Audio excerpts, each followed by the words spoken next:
여러분 목회자가 몇 년 쉬고 오면 굉장히 귀중한 하나님의 은혜를 체험하고 옵니다. 성경에서 대부분 그 바울 서신 중에 옥중 서신이 있잖아요. 감옥에 갇혀 있다가 엄청난 빌립보서를 비롯해서 주옥 같은 설교들을 하잖아요. 요한이 밤모섬에 갇혀 있다가 요한계시록을 쓰고요. 저도 뭔가 몇 년간 쉬면서 하나님과 시골에서 농사 지으면서 많은 은혜를 깨닫는데, 지금 제가 그 청년의 시대에 돌아가서 30대 초반에 제가 32살에 담임 목회를 시작했는데, 그 시대로 돌아가면 저는 한 50명 목회를 평생 했으면 좋겠다. 이게 하나님의 감동이에요. 하나님의 감동. 그래서 오늘 여기 와서 지금 그리 넓지 않지만 좀 제가 그 50명 목회를 얘기하는 것은 아까 전에 목사님 얘기했는데, 내가 설교하면서도 아이 컨택이 될 수 있는 사람, 그 양만큼. 그 다음에 제가 기도하면서 하루도 빼지 않고 전 교인을 위해서 기도할 수 있는 양만큼. 한 50명밖에 안 되더라고요. 제가 생각해 보니까. 이런 너저레한 얘기를 하는 이유는 자리를 좀 땡겨 앉으려고 그럽니다. 특별한 어떤 그 어린이 때문에 왔다 갔다 해야 된다든지 이런 분들 외에는 앞으로 자리를 좀 옆에 앉아서, 이게 여러분들 우리 공동체 한 몸이잖아요. 근데 떨어져 있으면 몸이 찢어진 것 같아서 정상적으로는 안 보여요. 앞으로 다 오셔서 두째 칸 왜 비우죠? 첫째 칸 왜 비우죠? 제 성질을 아는 사람은 다들 나오시고 잘 모르는 사람은 기다리셔도 됩니다.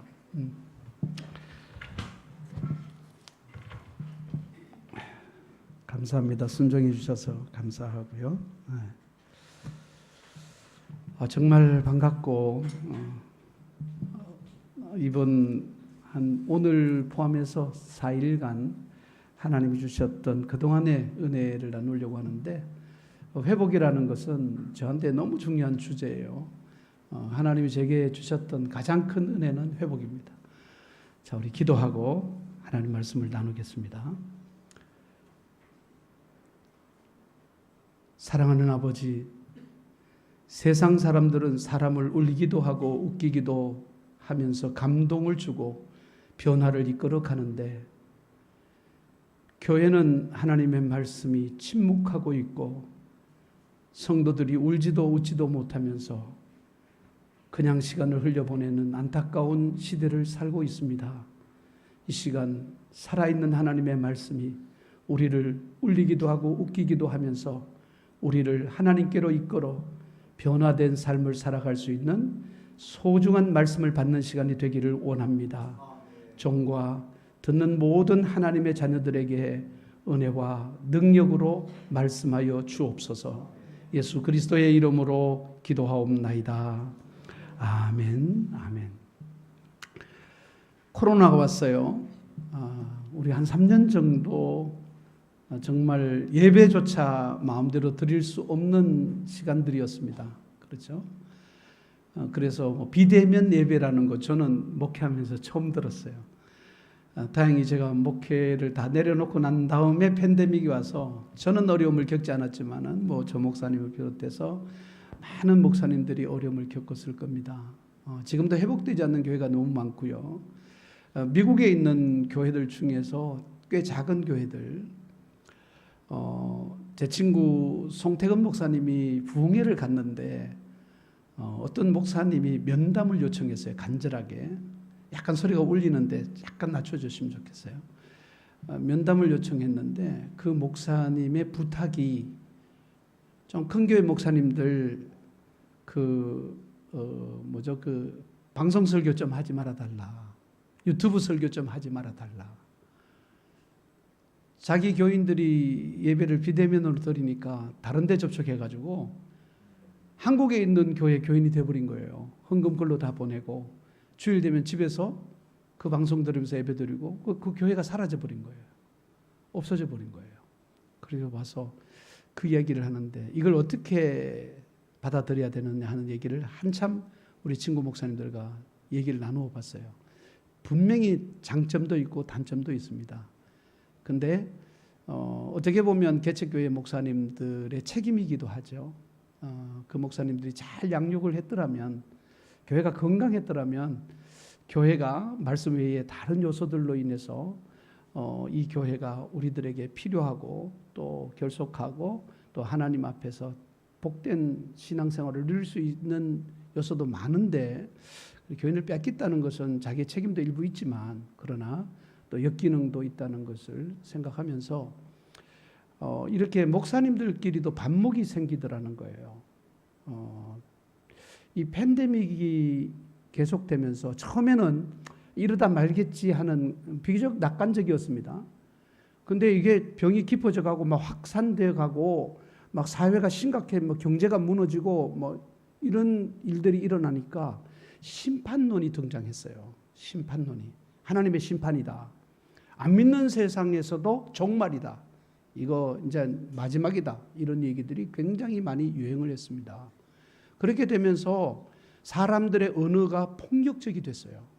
요즘 여러분들 진짜 옛날에 듣지도 보지도 못한 그런 게 막 오르잖아요. 언제 내가 누굴 죽이겠다 뭐 이러고 실제로 행동에 옮기기도 하고, 그래서 지금 국가가 비상에 걸려 있는 상태이기도 합니다. 굉장히 폭력적이 된다는 것이죠. 이런 심판론이 등장하면은, 그러면서 사회 구성이 파괴되고 두려움에 빠지게 되고 불신하게 되고 이런 일들이, 교회도 그런 일들이 일어나고 세상에서도 그런 일들이 일어나는 것들을 보게 됩니다. 자, 이런 사회적인 현상, 사회가 지금 앓고 있는 불신과 폭력과 온갖 심판론들이 정죄하는 이런 일들이 난무할 때 교회의 정체성이란 무엇인가? 교회의 존재의 이유는 뭔가? 우리 교회는 이것 때문에 꼭 필요해. 세상의 빛과 소금이야. 교회는 그게 바로 회복입니다. 교회의 정체성은 회복에 있어요.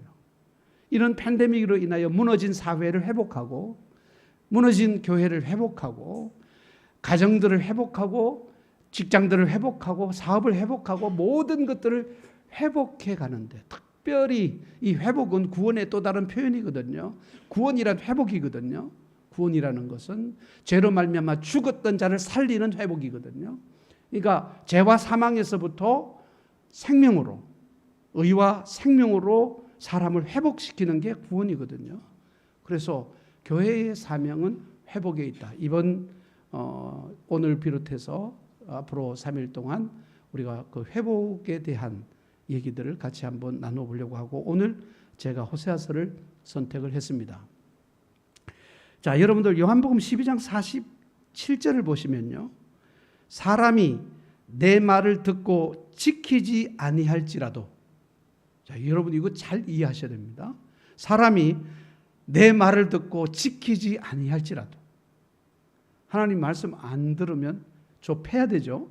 그런데 내가 그를 심판하지 아니하노라. 그러면서 내가 온 것은 세상을 심판하려 함이 아니요 세상을 구원하려 함이로라. 주님이 오신 이유는 파괴가 아닙니다. 죄 지은 놈들 망치려고 오신 게 아니고요, 회복하시려고 오신 거예요. 구원하시려고 오신 거예요. 그렇죠? 자, 그런 의미에서 이제 호세아는 여러분들이 배경을 잘 알고 계시죠? 시대적인 배경은 여로보암 2세 때에서 쭉 뒤로 갑니다. 이때는 언젠가 하면 이 북쪽 이스라엘이 솔로몬 이후에 가장 부흥하던 시기였어요. 그래서 제2의 전성기, 이스라엘 역사의 제2의 전성기라고 말하는, 그러니까 전쟁하면 이겨요. 그래서 나라의 땅이 막 한없이 넓어지는 거예요. 그러면서 경제적인 것들도 훨씬 더 좋아지고 사회는 발전하고 온갖 것들이 충만하게 넘쳐나는 그런 발전하는 부흥의 시기였어요. 그래서 세상적으로 보면 가장 이상적인 시대였지만은 영적으로 보면 반드시 부흥하게 되면 나타나는 현상이 영적인 패배입니다. 제가 교회 성장학자인데 전 세계적으로 기독교가 변질하고 마이너스 성장을 시작하는 시대가 언젠가 하면 소득 만불 이상 올라간 그때입니다. 그때부터 대형 교회들이 나타나기 시작하고 여러 가지 교회 안에서 사회적인 이론들이 들어오고 사회적인 그런 부와 명예를 위해서 신앙을 악용하는 현상들이 나타나면서 교회는 변질과 또한 멸망의 길로 갑니다. 그런 시대에 이 호세아가 나타난 거예요. 그래서 이스라엘이 이렇게 살면 망한다고 하니까 누가 좋아하겠어요?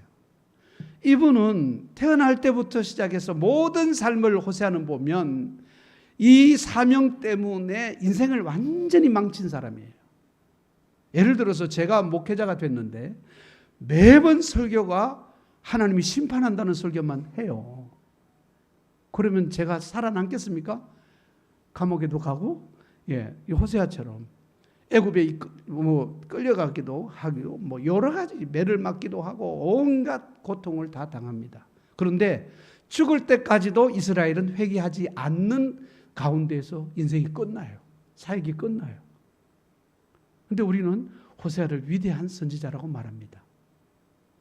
호세아는 끝없이 이렇게 가면 하나님이 심판하신다는 말을 전하면서도 그 중심에 회복의 메시지가 있어요. 회복의 메시지가 이 안에 들어져 있습니다. 여러분들이 여기에 보면 오늘 6절에 가서 보면 회복의 메시지가 흐르고 있거든요. 한번 볼게요. 그런즉 너희 하나님께로 돌아와서 인애와 정의를 지키며 항상 너희 하나님을 바랄지니라 라고 하는 이 하나님의 기대, 하나님의 뜻, 하나님께서 왜 지금 이 시대에 이 선지자를 보내서 너희들이 이렇게 가면 안 된다고 부르짖게 하셨는가? 그것은 때리는 데 목적이 있는 게 아니라 하나님 우리를 살리는 데 목적이 있어서 여기에 인애와 정의라는 것은 인간의 것이 아니고 하나님의 것입니다. 성경 안에서 쭉 흐르는 거 보면 공의와 정의 이야기를 하는데 인간에게 무슨 공의가 있어요? 무슨 정의가 있어요? 하나님의 품성이거든요. 하나님께 속한 것이거든요. 하나님의 이것들을 누리라는 것입니다. 회복이죠, 그게. 그렇게 여러분들이 보시면서 자, 그러면 우리가 이런 질문을 할 수가 있습니다. 제가 질문과 대답의 형식으로 설교를 진행을 하겠습니다. 첫 번째, 하나님은 우리가 죄를 지을 때 왜 침묵하시는가 하는 겁니다. 물론 호세아를 보내가지고 경고는 하시지만 막아줄 수 있잖아요. 왜 안 막으시지? 언제까지 안 막으세요? 완전히 망할 때까지 손대지 않아요. 그런 질문 안 해보셨어요? 하나님 내가 잘못할 때 그때쯤 하나님이 나 탁 치셨으면 정신 차리고 나 잘했을 텐데 완전히 다시 일어설 기운도 없는데까지 와서 내가 스스로 일어나가지고 할 수 없이 하나님께 천부의 의지 없으면 손들고 온다고 할 때까지 기다리시는가? 하나님 왜 미련하신가? 이 질문입니다. 이 질문을 여러분들이 한번 풀어봐야 되겠습니다. 첫째, 하나님이 우리를 죄를 지어도 놔두는 이유, 침묵하시는 이유는 하나님이 우리에게 완전한 자유를 주셨기 때문입니다. 완전한 자유를 주셨어요. 하나님은 우리에게 완전한 자유를 주셨어요. 어느 정도의 자유인가 하는 걸 보면요, 3절에 보면 야곱이 힘으로 하나님과 겨루었다는 말을 해요. 이 말이 됩니까? 아니, 야곱이 하나님하고 싸워요? 씨름을 해요? 그만큼 자유를 주셨습니다. 자, 선악을 알게 하는 나무의 열매는 먹지 말라. 금령이었어요. 근데 먹었어요. 많은 질문하잖아요. 그때 하나님이 아담의 손을 확 분질러 버리든지 목구멍에 딱 걸려가지고 복숭아씨 된다든지 이랬으면 좋을 텐데 하나님이 하나님의 명을 거역할 수 있을 만큼의 자유를 주셨어요. 여러분들 남편들이 말 안 듣는 이유 아세요? 그는 자유인입니다. 하나님하고 겨루는 사람이에요. 마누라하고 겨룰 상대가 아니에요. 마누라도 마찬가지, 자식들도 마찬가지고 교인들도 마찬가지예요. 제가 목회하면서 크게 착각했던 게 뭐냐 하면 목사가 얘기하면 듣는 줄 알았어요. 이게 실수였어요. 자유인이라는 걸 몰랐어요. 저한테 종속된 자인 줄 알고 가르치려고 했는데 건방진 얘기더라고요. 지나고 보니까 손대지 말걸. 이제 손대다가 완전히 갔잖아요. 그죠? 교회 못 고칩니다. 어떻게 고쳐요? 하나님 자유를 주셨는데. 예. 자, 여러분들, 바울은 로마서 1장에서 이 문제를 하나님이 버려두사라고 표현하죠. 그렇죠? 무엇대로 버려준 마음의 정욕대로 부끄러운 욕심에 그 상실한 마음대로 버려두셔서 불의와 추악과 탐욕과 악의와 시기와 살인과 분쟁과 사기와 악독과 비방과 능욕과 교만과 자랑과 악을 도모하는 것과 부모를 거역하는 것과 우매한 것과 배약하는 것과 무정한 것과 무자비한 자로 살아가도록 버려두셨어요. 그래서 세상이 이렇게 혼탁한 거예요. 교회가 이렇게 문제가 많은 거예요. 뭐 때문에? 하나님이 주신 완전한 자유 때문에. 하나님은 우리를 하나님 형상대로 지으셨어요. 그리고 이 모든 것을 다스리고 정복하게 하셨어요. 우리에게 한없는 자유를 주셔서 하나님과 겨룰 만한 자리에 우리를 세워주셨어요. 문제는요, 여기에 무서운 게 도사리고 있습니다. 자유라는 것은 선택의 자유만 있어요. 결과의 자유는 없어요. 결과는 책임만 따라요. 여기 문제입니다. 여러분 마음대로 해보세요. 남편 속색이면 너 마음대로 해봐. 결국은 무릎 꿇고 돌아올 거야. 언제? 병들면 옵니다. 망하면 옵니다. 네. 자, 여러분들, 책임은 우리가 그 모든 결과에 대해서 져야 하는 것이 자유입니다. 그러니까 우리 편에서 이해할 때는 자유를 권리로 이해하지 말고 책임으로 이해하셔야 좋습니다. 그죠? 자유로 이해하면 방탕합니다. 탕자와 같이. 다 이래서 돼지 지엄 열매 먹다가 돌아오잖아요. 그죠? 그 결과는 돼지 지엄 열매를 먹게 그 많은 재산을 가지고 가서 돼지 우리에서 살아가는 그 모든 것 너 책임이야. 무서운 거예요. 그러니까 여러분들 자녀들 말 안 들으면 네가 책임져라. 네. 제가 아이들 결혼시킬 때 딱 한마디 했어요. 너 쟤 끝까지 책임져. 그건 무슨 말이거든요. 네. 끝까지 책임져. 네. 존 스튜어트 밀이라는 사람이 자유론이라는 책을 썼는데 On Liberty라는 그 책을 썼는데요. 거기에서 말하기를 자유에는 의무와 책임이 따른다 그랬어요. 권리 이야기 안 했어요. 의무와 책임이 따른다. 이렇게 이해하시는 게 좋아요. 여러분들 무슨 짓을 해도 좋으세요. 근데 책임은 여러분 지세요. 만만치 않습니다. 하나님 버려두시는 게 불만이라고요. 차라리 하나님 저 좀 구속을 시키세요. 여러분들 하나님 우리를 구속하는 게 사실은 신앙입니다. 하나님 우리에게 두려운 마음을 주시고 하나님께서 하나님 앞에서 신실하게 살고자 하는 의의 열망을 주시는 구속. 그게 은혜고 그게 신앙입니다. 네. 자, 두 번째는 하나님이 우리를 자유롭게 그냥 제져도 놔두는 게 뭐냐면 우리의 실수와 실패를 통해서 더 많은 것을 배울 수 있기 때문입니다. 여러분들 순탄하게 자란 사람들 나중에 보면요. 부모님에게 효도하는 사람 별로 없어요. 저같이 말썽쟁이들이 효자입니다. 우리 어머님이 돌아가셨는데 우리 형님보다 저하고 제 밑에가 제일 많이 울더라고요. 왜요? 저하고 제 밑에 동생 애 먹였거든요. 첫째하고 막내는 애 안 먹였어요. 뭐 울게 하지만은 우리같이 그렇게 막 심장이 터질 것 같은 울음은 아니에요. 네. 그렇죠. 실수와 실패를 통해서 우리는 더 많은 것을 배웁니다. 누가복음 15장 탕자 얘기를 조금 하죠. 11절에서 50절, 20절을 보면요. 뭐 여러분 잘 아는 내용이니까 제가 중요한 것만 얘기하겠습니다. 자, 하여튼 뭐 재물을 가지고 허랑방탕하게 살다가 돼지 지엄열매를 먹게 됐는데 17절에 보면 이에 스스로 돌이켜 이르되라는 말씀과 맨 마지막 20절에 이에 일어나서 아버지께로 돌아가니라 그랬어요. 아버지께로 돌아가니라. 스스로 돌이켜. 자, 그 다음 어떤 일이 벌어졌는가 하면 아버지가 이 아들에게는 잔치를 베풀어요. 막 송아지를 잡고 잔치를 베풀어요. 형님이 뿔따구가 난 거예요. 그죠? 아니, 나는 지금까지 아버지 밑에서 충성대에서 집안을 이만큼 지켰는데도 나한테는 양새끼 한 마리 안 주더니 저놈은 다 재산 가져가 방탕해가지고 거지돼가지고 왔는데 아버지 쟤는 소를 잡았어요.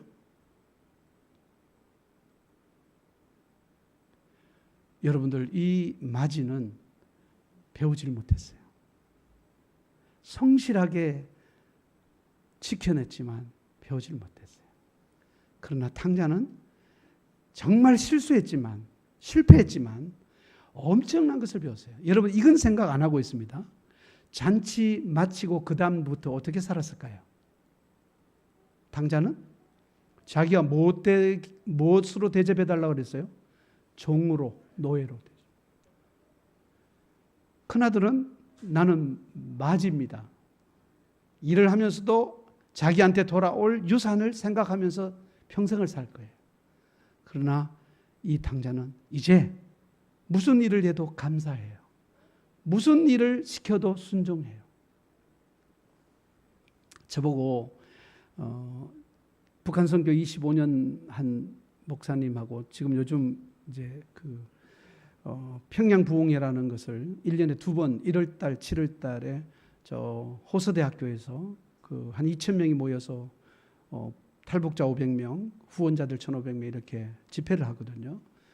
이분이 이제 저하고 교제하면서 저하고 동갑인데 저한테 이렇게 이야기하더라고요. 목사님은 하늘에 가면 상급이 굉장히 많을 겁니다. 그래요. 왜요? 그랬더니 목사님은 교회를 3개나 개척했고 그리고 4개 교회를 부흥시켰지 않느냐 그러더라고요. 내가 정색을 하고 목사님 그거 아니에요. 그랬더니 사모님이 눈이 이만해지더라고요. 그러더니 갑자기 그분은 또 노트하는 습관이 있더라고요. 탁 노트를 내더라고요. 그래서 적어라 싶어서 제가 얘기를 했죠. 그러면서 그랬어요. 내가 무슨 일을 했다고 하나님 상 주는 하나님 아니시다. 나는 지나간 모든 내 사역에는 하나님의 은혜뿐이고 나는 실수한 것밖에 없습니다. 실패한 것밖에 없습니다. 결국 전 제대로 목회를 못 마쳤잖아요. 결국 그랬잖아요. 그러면서 제가 그랬어요. 제가 깨닫는 것은 하나님이 상급을 주시는 가장 중요한 기준은 순종과 감사다. 여기서 아멘이 터져야 정상인 거예요. 순종과 감사. 왜냐하면 은혜 안에 사는 사람들의 영성은 순종과 감사예요. 교회에서 가장 무서운 적은 율법주의예요. 내가 뭘 했다는 그것에 대한 상을 바라는 게 율법주의예요. 나는 아무것도 한 것이 없는데 오직 하나님의 은혜로 된 것인데 그런 사람은 감사할 것뿐이 없어요. 그 다음 순종할 것밖에 없어요. 그래서 제 남은 생애 동안에 매일매일 기도는 하나님 제가 순종할 일을 주세요. 그 다음 범사에 감사할 수 있게 도와주세요. 요즘은요. 제가 이 식도로 내려가는 음식을 감사하면서 먹는다니까요. 제가 67년 동안 음식을 구겨 넣었는데 그걸 다 소화시켜가지고 발효시키기도 하고 영양소로 변화시키기도 하고 해가지고 공급하기도 해가지고요. 그 치밀한 세포 속에서 그 치밀한 핏줄들을 통해서 지금까지 살아있게 하셨다는. 여러분 쇠로 만들어도 67년 동안 못 써요. 그렇잖아요. 기가 막히다니까 아직도 내려가고 있다는 게. 언젠가 멈추겠죠.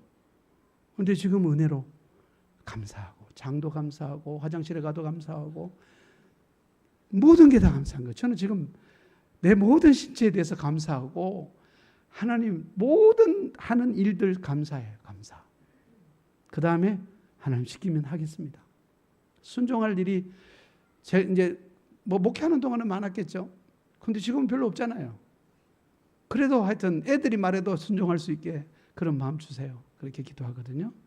자, 그런 것들이 다 실수를 통해서, 실패를 통해서 배우는, 그것이 더 큰 하나님이 원하는, 이제 며칠 동안 들으시면 그게 뭔지 구체적으로 알아갈 수 있을 거예요. 구체적으로 알아갈 수 있으니까 여러분 보시고, 자, 여러분들이 우리의 모든 인생의 진정한 가치는 실수를 통해서 배운다.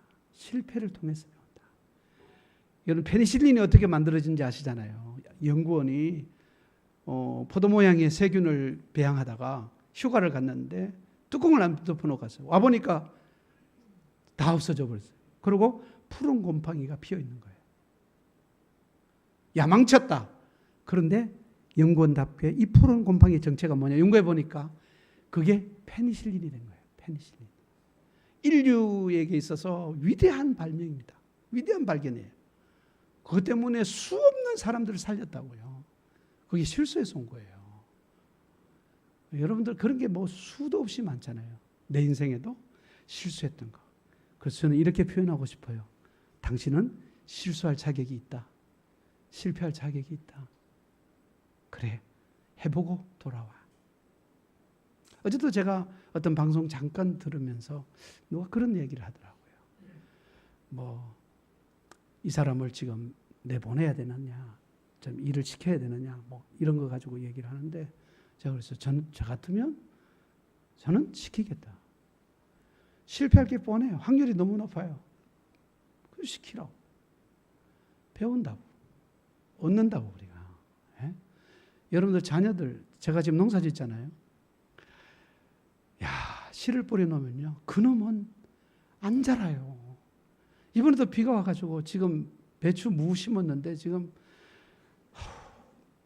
잡초는 하여튼 매일 아침 나가면 무성하게 펴요. 전원생활 하는 사람들이 3년 안에 다 돌아가는 이유가 잡초와 벌레 때문에 간대요. 이것들은 얼마나 왕성한지 몰라요. 그래서 제가 생각하기를 밟아도 살아나더라고. 그런데 이것들은 그냥 금이야 오기야 해도 햇빛이 너무 뜨거우면 딱 이러고, 근데 잡초들은 햇빛이 뜨거워도 막 이래요. 그래서 또 스스로 살아나는 방법을 통해 가지고요. 부추 옆에는 부추 닮은 잡초가 날라와 가지고 하고요. 파 옆에는 또 파 닮은 게 오고요. 희한해요. 이게 진짜 하나님의 세계가 놀라워. 그게 그냥 공중에 날아다니다가 아니면 뭐 새들이 뭐 이렇게 변을 봐 가지고 거기서 씨가 떨어지는 것들이거든요. 그런데도 어떻게 그렇게 기가 차게 찾아와서 앉는지 몰라요. 비슷해 가지고 이게 할 수가 없어요. 다칠까 봐. 너무 귀하게 키우지 말라는 거예요. 너무 여러분들 이렇게 가둬 키우지 마. 내버려둬. 자유롭게. 저 같은 사람 내버려둬도 목사 되잖아요. 또 교회에서 내버려 놔놓으니까 또 사람 되잖아요. 그게 더 좋아지더라고요. 그러니까 마음대로 하시라고요. 세 번째, 우리의 구원이 자신의 의와 성실에 있지 않고 하나님의 은혜에 있다는 것을 깨닫게 하기 위해서. 네가 열심히 해서 되는 거 아니야. 네가 바르게 해서 되는 거 아니야. 제가 목회를 시작할 때에 하나님과 약속이 있었어요. 하나님, 저는 목회를 바르게 열심히 하겠습니다. 이게 망조가 들었던 거예요. 망조가. 하나님, 순종하고 감사하겠습니다. 이렇게 했어야 되는데 시작을 그래가지고 40년을 버렸어요. 이제 그 이야기가 출애굽기에서 나옵니다. 40년을 버렸어요.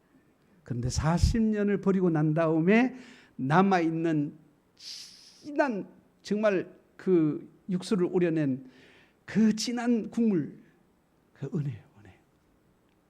지금 은혜 가지고는 나한테 누가 도전할 수가 없어요. 은혜에 대한 얘기를 저만큼 할 수 있는 사람 별로 없어요. 전 그렇게 확신해요. 은혜에 젖어 있으니까. 40년의 그 나의 고집, 바르게 열심히. 얼마나 멋져요. 바르게 열심히. 그래서 누구에게나 다 바르게. 여러분들 저한테 야단 맞은 사람도 많아요. 장로님들 당신 지옥 갑니다? 뭐 이런. 그렇게 했잖아요. 한번 고쳐보려고.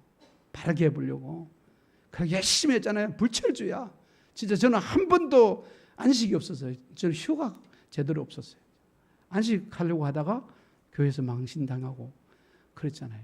그렇게 제가 열심히 했는데 그냥 잘못된 거예요. 하나님 순종하겠습니다. 하나님 감사하겠습니다. 그랬던 사람이 송택은 목사예요. 출발이 달랐어요. 광우야, 나는 지금 이 강남교회보다 더 큰 교회나 좋은 교회로 갈 수가 없어. 그래서 난 영주권 찢어버렸어. 난 여기에 뼈를 묻을 거야. 이렇게 시작했고, 제가 경산에 갈 때는 나 3년 있다가 서울로 올라갈 거야. 이렇게 시작했거든. 옥하는 목사님 그거 맨날 지적해요. 장 목사, 너는 설교도 잘하고 뭐 인물도 좋고 어쩌고저쩌는데 너는 보따리를 함부로 사. 바르게 하라. 그러니까 열심히 하려고. 그보다 더 가난한 교회, 더 어려운 교회, 완전히 망한 교회, 그런 교회로 찾아다녔어요. 자, 여러분들이 하나님 앞에 귀한 은혜를 깨달아 가야 되는데, 오늘 이 본문 안에서도 느낄 수 있는 게 뭐냐면, 은혜를 저는 다른 말로 정리했습니다. 이 말은 여러분 처음 들어볼 수도 있어요. 은혜는 하나님의 집념입니다. 무슨 집념인가 하면, 하나님이 약속하신 것을 지키기 위해서 자기의 독생자까지 세상에 보내서 십자가에 죽여 다시 살리심으로 그의 약속을 지키시는 집념을 은혜라고 그러는 거예요. 은혜. 여러분들 은혜의 그 가장 중요한 것은 끝까지 나를 버리시지 않는다는 거예요. 이게 너무 중요하더라고요. 세상은 저를 다 버렸어요. 목회 끝나고 나니까 전화가 안 와요. 저 그 많은 제자들도 있고 교인들도 있고 다 한데 전화가 없어요. 해가 바뀌어도 전화도 없고 하여튼 저는 너무너무 외로운 삶을 살면서도 감사했어요. 괜찮다. 오히려 더 조용히 묵상하고 내가 하나님 앞 돌아보고 내 자신을 세워갈 수 있는 시간이지, 그렇게 생각은 하지만 떠나더라고요. 마음이 떠나고 몸도 떠나고 떠나더라고요. 근데 하나님은 더 가까이. 여러분들 그 모성애와 부성애가 다르잖아요. 모성애는 뭐예요? 우리 어머니가 늘 그랬어요. 아버지는 성공한 자식이 자식이고 엄마는 망한 자식이 자식이다. 우리 어머니 늘 그랬어요. 형제들 셋이 다 잘 되어 있는데 하나가 잘못돼서 그 아들 때문에 어쩔 줄 몰라. 우리가 용돈 주면 다 그 아들 줘요. 화가 나는 거예요. 엄마는 사라고 줬지, 저 애미기는 뭐하러 줬냐? 경상도 말로. 그런데 우리 어머니는 늘 그러셨어요. 엄마는 약한 자, 약한 아들, 병든 아들, 실패한 아들 편이다. 그게 하나님 마음이에요. 하나님 마음. 자기 아들까지 줘봤어요. 여자들은 10달에 산고 끝에 애를 낳아요. 남자들 멀뚱멀뚱 구경하다가 애가 나오는 거예요. 그게 남같이 보는 거예요. 잘 되면 자기 자존심 때문에 아들 하는 거예요. 잘못되면 숨겨둬요. 어떤 교장 선생님은 자기 자녀가 장애자인데 평생을 손님 오면 장에다 가둬놨어요. 그게 아버지. 그런데 하나님은 우리를 내가 실패했다고 실수했다고 버리지 않아요. 그게 하나님 은혜예요. 그 안에서 사는 것은 실패한 자가 더 깊이 느끼게 되더라. 실수한 자가 더 깊이 느끼게 되더라. 자, 두 번째. 하나님은 언제 어떻게 우리를 회복하시는가 하는 문제입니다. 그럼 언제 회복하시는가? 또 어떻게 회복하시는가? 자, 첫 번째 우리가 생각해 볼 것은요, 2절에 4절에 보니까 유다와 논쟁하시고 야곱을 그 행실대로 벌하시며 그의 행위대로 그에게 보응하시리라 그랬어요. 언제 하나님이 우리를 회복하시는가 하면 벌하신 후에. 자, 이걸 잘 이해하기 위해서 여러분들 히브리서 12장을 봅시다. 히브리서 12장 4절에서 10절인데요. 너희가 죄와 싸우되 아직 피 흘리기까지는 대항하지 아니하고 또 아들들에게 권하는 것 같이 너희에게 권면하신 말씀도 잊었도다. 일렀을 때 내 아들아 주의 징계하심을 경히 여기지 말며 그에게 꾸지람을 받을 때에 낙심하지 말라. 징계할 때 하나님께서 우리에게 주는 경고의 사인이 있는데 하나는 그걸 경히 여기지 말라. 가볍게 여기지 마. 여러분 감기만 들어도 혹시 하나님이 나를 벌하시는 거 아닌가 이렇게 생각하는 거 건강한 거예요. 여러분들 뭐 조금 내게 어려움이 다가올 때에 하나님이 나에게 벌하시는 게 아닌가 찾아보는 거 굉장히 중요한 태도예요. 경히 여기지 마. 다 그걸 하나님 앞에 무거운 사인으로 받아들이라 하는 것과 그렇다고 해서 낙심하지도 말라. 매 맞았다고 너 낙심 포기하지 마. 이제부터 시작이야. 그걸 말씀하시는 거예요. 그러니까 두 가지 자세가 굉장히 중요합니다. 경히 여기지 마라. 징계에 대해서. 그 다음에 낙심하지 마라. 이 두 가지가 좀 양면성이 있는데 그런데 이 두 가지를 다 가지고 있는 게 경건한 신앙생활의 태도예요. 그렇죠? 그러면서 주께서 그 사랑하시는 자를 징계하시고 그 받아들이시는 아들마다 채찍질 하심이니라 하셨으니 너희가 참으면 징계를 받기 위함이라. 하나님이 아들과 같이 너희를 대우하시나니 어찌 아버지가 징계하지 않는 아들이 있으리요. 징계는 다 받는 것이거늘 너에게 없으면 사생자요 친아들이 아니다 그랬고요. 9절에 또 우리 육신의 아버지가 우리를 징계하여도 공경하였거든 하물며 모든 영의 아버지께 더욱 복종하며 살려 하지 않겠느냐. 그들은 잠시 자기의 뜻대로 우리를 징계하였거니와. 중요합니다. 이제부터 오직 하나님은 무엇을 위하여? 여기 없나요? 예, 우리의 유익을 위하여. 우리의 유익을 위하여. 그 다음 그의 거룩하심에 참여하게 하시느니라. 징계가요, 여러분 징계가 우리들에게 상당히 아프거든요. 좀 무섭거든요. 정말 힘들거든요. 그런데 그 징계가 왔을 때에 경히 여기지도 말고 낙심하지도 말라고 말하면서 이것은 우리의 유익을 위한 것이라는 거예요. 그리고 너희를 거룩한 대로 이끌어가기 위해서 하나님이 벌을 내리신 거라는 거예요. 그러니까 하나님 심판이 아니고 구원이라는 거예요. 구원. 하나님이 우리를 때리시는 것은 우리에게 있어서 구원이다. 그래서 여러분들 어려움이 오면 경히 여기지도 말고 낙심하지도 말고 기도하면서 여러분들의 유익이 있다는 것에 감사하시고 거룩함에 동참할 수 있도록 하나님께 기도할 수 있게 되기를 바라요. 그것 때문에 하나님께서 그냥 두셨어요. 그리고 우리를 때리셨어요. 그 때리는 것은 좀 일찍 때렸으면 좋을 것 같은데요. 완전히 멸망한다. 아수르에 의해서 나라를 잃어버렸어요. 제가 하나님 앞에 기도 응답받을 때가 언젠가 하면 마지막 희망이라고 남아있는 그 끈이 떨어질 때입니다. 완전히 패망해야 깨닫을. 저는 좀 독해서 완전히 패망하면 기도가 응답돼요. 그래서 저는 기대감이 있어요. 망하면 아프죠.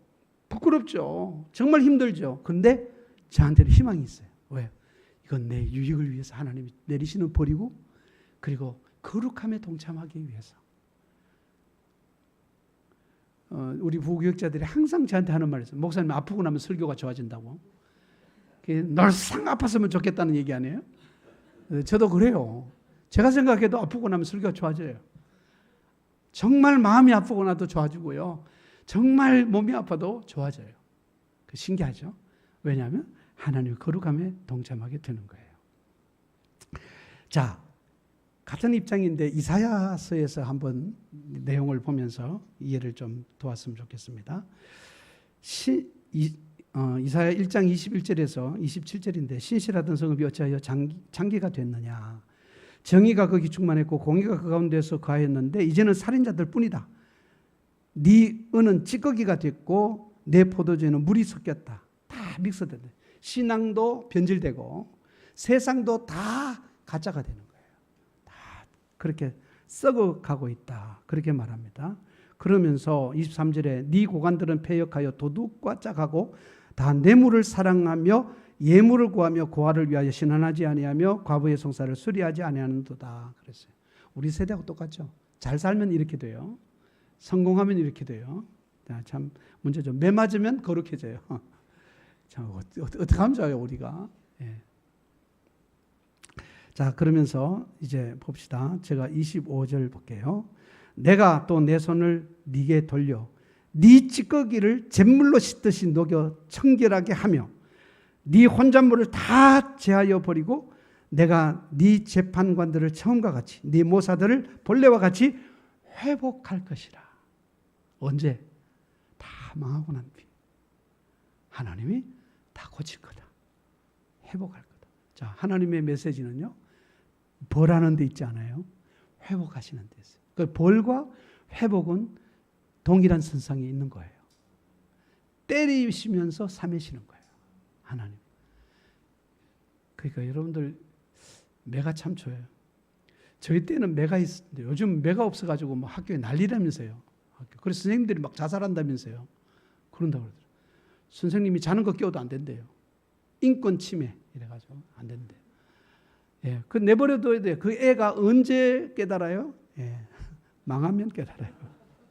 어머님들 마음껏 자유롭게 내버려두시면 망하면 깨닫습니다. 호세아서 6장 1절에서 3절에서 이렇게 말했어요. 오라 우리가 여호와께로 돌아가자. 여호와께서 우리를 찢으셨으나 도로 낫게 하실 것이요 우리를 치셨으나 싸매 주실 것입니다. 이 호세의 위대함이 이거예요. 회복의 메시지를 전했다는 거예요. 그 회복의 끈을 놓지 않았다는 거예요. 여러분들 중요한 게 뭐냐면 어떤 상황이 있어도 여러분들이 회복의 메시지를 잊으면 안 돼요. 나 자신에 대해서도 그렇고 상대에 대해서도 그렇고 모두에 대해서도 마치 끝낼 것처럼 자르지 말고 회복할 것을 바라고 회복할 메시지를 전해주고 기다리고 인내하라는 거예요. 자, 여호와께서 이틀 후에 우리를 살리시며 셋째 날에 우리를 일으키시리니 우리가 그의 앞에서 살리라. 그러므로 우리가 여호와를 알자. 힘써 여호와를 알자. 그의 나타나시는 새벽빛같이 어김없나니 비와 같이 땅을 적시는 늦은 비와 같이 우리에게 임하시리라. 늦은 비와 같이 임하시리라. 다 망하고 나면 그때 하나님이 손대시겠다. 회복시키시겠다. 그러고 계십니다. 그 다음 마지막으로요. 기도와 말씀으로 회복하십니다. 기도와 말씀으로 회복해. 여기 오늘도 여러분들 4절을 한번 보실게요. 4절에 보시면 그렇게 말씀합니다. 천사와 겨루 이기고 울며 그에게 뭐하였었으며 간구하였으며 하나님은 베델에서 그를 만나셨고 거기에서 우리에게 뭐 하셨어요? 말씀하셨다 그랬어요. 호세아 12장 성경 없어요? 맞죠? 제가 읽은 거 맞죠? 네. 기도하니까 하나님 만나셨고 그 다음 하나님께서 말씀하셨다. 우리가 회복하는 가장 중요한 수단은 기도와 말씀이에요. 여러분들 언제 깨지느냐? 여러분들이 완전히 망해가지고 회복될 수 없는 상황에서도 말씀과 기도는 우리를 살리지만 그러나 죄악 가운데서도 여러분들이 하나님 앞에 깨어 기도하면 하나님께서 우리들에게 깨우치고 돌아올 수 있도록 하나님은 우리의 회복을 준비하고 계세요. 말씀은 언제나 우리를 기다리고 있어요. 제가 이 말씀을 더 깊이 읽고 하다가 우리 아이들한테 여기 성경이 지금 써놨어요. 앞에다가. 이거 우리 큰아들 줄 거거든요. 그래서 다 기록하고 있어요. 그런데 여기에다 그랬어요. 모든 삶의 대답은 이 성경 안에 있다. 모든 삶의 대답은 이 성경 안에서 찾아라. 성경 안에 없는 게 없어요. 정말 만물상이에요. 만물상. 어쩌면 그렇게 이런 것까지 있냐 할 정도로 그렇게 성경은 우리를 위해서 준비해 두신 하나님의 회복의 축복이 기다리고 있어요. 말씀 안 보시고 말하지 마세요. 기도 안 해보시고 말하지 마세요. 여러분들 기도와 말씀이 우리를 살리게 되는 줄로 믿습니다. 이 기도와 말씀 살리는 건 아마 오늘 오후에 할런지 그 다음 뭐 금요일 날 할지 언제 할지 몰라 언제 터질지 모르겠는데 이 기도 회복이 굉장히 중요한 말씀 회복이 굉장히 중요하거든요. 시간 때문에 정리하고 마치도록 하겠습니다. 제가 이 오늘 본문 안에서 가장 관심을 끌었던 것은 만나셨다는 단어예요. 장소는 베델이에요. 베델이 그전에 베델이 아닌데 이게 하나님의 집이거든요. 하우스 오브 갓이거든요. 그걸 야곱이 지었어요. 하나님이 여기 계시는 거예요. 여기 하늘의 문이구나. 하늘의 집이구나. 그게 어딘가 하면 광야예요. 돌베개하고 자다가. 그게 완전히 쫄딱 망해가지고 형 때문에 형한테 실수해가지고 쫓겨나가지고 이제 외삼촌 집으로 도망가는 도망자의 신세예요. 완전히 망했는데 하나님 거기에서 찾아오신 거예요. 만나주셨다는 거예요. 만나주셨다. 그게 굉장히 제 마음에 와서 닿았는데, 여러분들이 창세기 28장 보면 그 사건이 자세히 나타나 있으니까 여러분들이 그 내용을 보면서 여러분들이 기독교 신앙의 핵심, 회복의 신앙의 핵심은 하나님이 우리 곁에 계시다는 믿음에서 출발해요. 하나님이 내 곁에 계시다.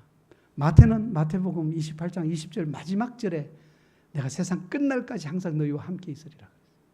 그걸 붙들었어요. 요한은 그걸 받아가지고 1장 1절 2절에서 하나님 우리와 함께 계시다는 얘기로 시작해요. 요한이 제일 마지막에 썼으니까요. 그러니까 제일 끝에 중요하거든요. 인생의 끝에 큰 교훈을 얻거든요. 그 다음에 여러분들, 우리가 시작할 때 정말 오랫동안 하나님의 종으로 살다가 밤모섬에 갇혔어. 그는 하나님의 사람으로서 하나님의 말씀을 쓸 때 그가 그렇게 기록한 거예요. 하나님 우리와 함께 계시다. 임마누엘의 하나님이시다. 예수님이 땅에 오시면서 가졌던 별명이 임마누엘이라 하리라. 임마누엘. 이 기독교 신앙은 뭐냐 하면 잘못했다고 버리는 하나님 아니시더라. 우리가 아플 때, 우리가 실패했을 때, 실수했을 때 하나님은 더 가까이 계시더라. 그래서 하나님은 나를 회복하시기를 기다리고 계시더라. 너무 많은 것들을 깨달았어요. 목회 마치고 난 다음에. 난 다 잘못했어요, 내가. 근데 하나님한테 이렇게 기도했어요. 하나님, 왜 목회 끝나고 가르쳐 주십니까? 왜 성경이 달리 보입니까? 왜 목회가 달리 보입니까? 이제 다 끝났는데 왜 가르쳐 줍니까? 했더니 두 가지 말씀하시더라고요. 하나는 수없이 말했는데 네가 안 들었다. 한 번도 네 곁을 떠나지 않고 내가 말했다. 근데 넌 고집이 세서 안 들었어. 그게 첫 번째고요. 두 번째, 너 은퇴하고 나면 가는 교회도 없고 널 지도할 지도자도 없는데 너 신앙생활 엉망으로 할 것 같아서 이제 너 먹으라고 주는 거다. 회개하면서 나하고 평생 남은 생에 살자. 그는 그래서 얼마나 새벽에 오르는지 몰라요. 얼마나 오르는지 몰라요. 그래요. 하나님, 저는 하나님밖에 없어요. 네, 하나님 너무 좋습니다. 하나님은 여러분들 가까이 계세요. 여러분 깨보면 느끼는 그 감도보다 훨씬 더 가까이 계세요. 지금 여러분이 느끼는 것보다 기도하면 좀 더 가까이, 말씀을 보면 좀 더 가까이, 나중에는 밀착돼서 하나님이 내 안에 계시는구나. 그거 알게 돼요. 내 안에 계시는구나. 이제는 내가 산 것이 아니라 내 안에 그리스도가 살고 계시는구나. 이거 알게 돼요. 지금 잘 못 느낄 수도 있어요. 저 정도 되면 이제 나이 70 다 돼가고 목회 자리도 없고 여러분 불러준 사람 알아준 사람 아무도 없고 있는 건 그냥 날 기다리는 잡초와 벌레밖에 없고 이런 인생 사시면요, 하나님이 얼마나 크게 보이시는지 또 얼마나 가까이 계시는지 느끼게 되거든요. 여러분들 이 말씀 생각하면서 자리에서 일어나서 325장 예수가 함께 계시니 우리 찬송하고 축도하고 마치겠습니다. 325장입니다.